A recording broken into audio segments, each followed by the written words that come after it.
Character spacing is something you probably haven't noticed or thought about because it's built into fonts, but it may be helpful for you to understand it.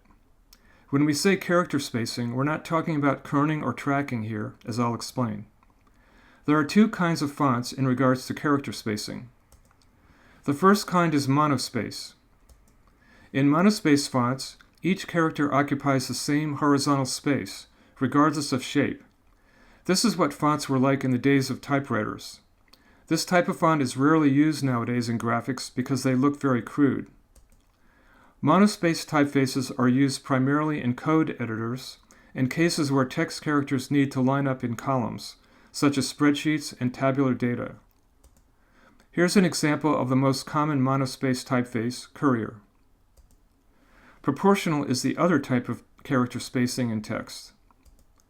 In proportional typefaces, characters have varying widths based on their design. For instance, the letter L is a lot narrower than the letter W.